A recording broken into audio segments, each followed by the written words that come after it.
नमस्कार मेरे प्यारे दोस्तों, नई कहानी में आप सभी का स्वागत है। रामायण में कई रोचक कथाओं का समावेश किया गया है।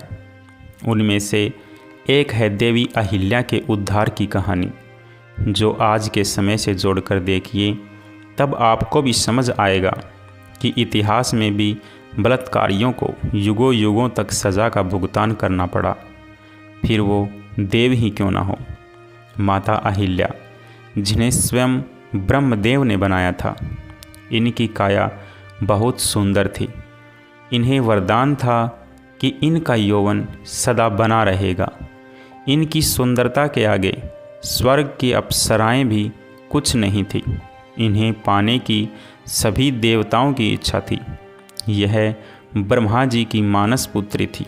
अतः ब्रह्मदेव ने एक परीक्षा रखी, जिसकी शर्त थी जो भी परीक्षा का विजेता होगा उसी से अहिल्या का विवाह होगा। अंत में यह परीक्षा महर्षि गौतम ने जीती और विधिपूर्वक अहिल्या से विवाह किया। अहिल्या की सुंदरता पर स्वयं इंद्रदेव मोहित थे और एक दिन वो प्रेम वासना कामना के साथ अहिल्या से मिलने पृथ्वी लोक आए, लेकिन गौतम ऋषि के होते यह संभव नहीं था। तब इंद्र एवं चंद्रदेव ने एक युक्ति निकाली। महर्षि गौतम ब्रह्मकाल में गंगा स्नान करते थे। इसी बात का लाभ उठाते हुए इंद्र और चंद्र ने अपनी मायावी विद्या का प्रयोग किया और चंद्र ने अर्धरात्रि को मुर्गे की बांग दी, जिससे महर्षि गौतम भ्रमित हो गए और अर्धरात्रि को ब्रह्मकाल समझ गंगा तट स्नान के लिए निकल पड़े। महर्षि के जाते ही इंद्र ने महर्षि गौतम का वेश धारण कर कुटिया में प्रवेश किया और चंद्र ने बाहर रहकर कुटिया की पहरेदारी की।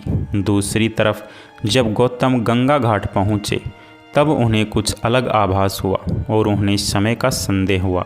तब गंगा मैया ने प्रकट होकर गौतम ऋषि को बताया कि यह इंद्र का रचा मायाजाल है।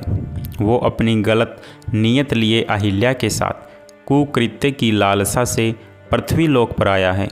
यह सुनते ही गौतम ऋषि क्रोध में भर गए और तेजी से कुटिया की तरफ लौटे। उन्होंने चंद्र को पहरेदारी करते देखा तो उसे शाप दिया, इस पर हमेशा राहु की कुदृष्टि रहेगी, और उस पर अपना कमंडल मारा। तब ही से चंद्र पर दाग है। उधर इंद्र को भी महर्षि के वापस आने का आभास हो गया और वो भागने लगा। गौतम ऋषि ने उसे भी श्राप दिया और उसे नपुंसक होने एवं अखंड भाग होने का श्राप दिया।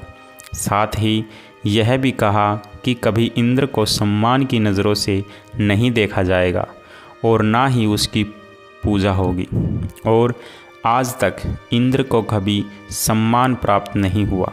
जब इंद्र भागने के लिए अपने मूल रूप में आया तब अहिल्या को सत्य ज्ञात हुआ, लेकिन अनहोनी हो चुकी थी, जिसमें अहिल्या की अधिक गलती नहीं थी।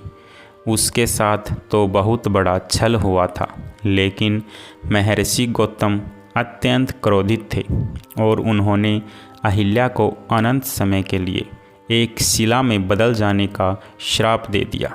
जब महर्षि का क्रोध शांत हुआ तब उन्हें एहसास हुआ कि इस सब में अहिल्या की उतनी गलती नहीं थी, परंतु वे अपना श्राप वापस नहीं ले सकते थे। अपने इस श्राप से महर्षि गौतम भी बहुत दुखी थे। तब उन्होंने अहिल्या की शिला से कहा, जिस दिन तुम्हारी शिला पर किसी दिव्य आत्मा के चरणों की धूल स्पर्श होगी, उस दिन तुम्हारी मुक्ति हो जाएगी और तुम अपने पूर्व स्वरूप में पुनः लौट आओगे। इतना कहकर दुखी गौतम ऋषि हिमालय चले गए और जनकपुरी की कुटिया में अहिल्या की शिला युगों युगों तक अपनी मुक्ति की प्रतीक्षा में कष्ट भोग रही थी।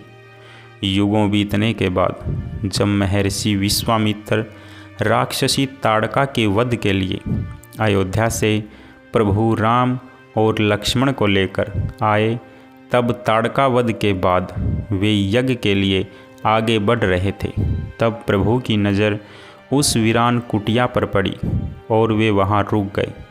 और उन्होंने महर्षि विश्वामित्र से पूछा, हे गुरुवर, यह कुटिया किसकी है, जहाँ वीरानी है, जहाँ ऐसा प्रतीत होता है कि कोई युगों से नहीं आया, कोई पशु पक्षी भी यहाँ दिखाई सुनाई नहीं पड़ता। आखिर क्या है इस जगह का रहस्य? तब महर्षि विश्वामित्र कहते हैं, हे राम, यह कुटिया तुम्हारे लिए ही प्रतीक्षा कर रही है। यहाँ बनी वह शिला तुम्हारे चरणों की धूल के लिए युगों से तुम्हारी प्रतीक्षा कर रही है। राम पूछते हैं, कौन है यह शिला और क्यों मेरी प्रतीक्षा कर रही है? महर्षि विश्वामित्र राम और लक्ष्मण को देवी अहिल्या के जीवन की पूरी कथा सुनाते हैं। कथा सुनने के बाद राम अपने चरणों से शिला पर स्पर्श करते हैं और देखते ही देखते वह शिला एक सुंदर स्त्री में बदल जाती है और प्रभु राम का वंदन करती है। देवी अहिल्या राम से निवेदन करती है कि वो चाहती है उनके स्वामी महर्षि गौतम उन्हें क्षमा कर उन्हें पुनः अपने जीवन में स्थान दे। प्रभु राम अहिल्या से कहते हैं, देवी, आपकी इसमें लेस मात्र भी गलती नहीं थी और महर्षि गौतम भी अब आपसे क्रोधित नहीं हैं, अपितु वो भी दुखी हैं।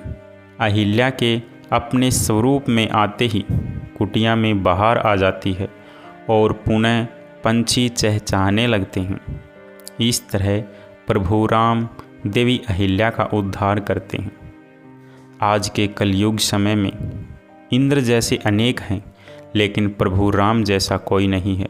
नमस्कार मेरे प्यारे दोस्तों, आपको यह कहानी कैसी लगी कृपया करके कमेंट बॉक्स में ज़रूर बताएं और आपके अपने चैनल हिंदी स्टोरी किंगडम्स को सब्सक्राइब कर लें ताकि आने वाली नई नई कहानियाँ आप तक पहुंच सकें। तब तक के लिए आपका बहुत बहुत धन्यवाद।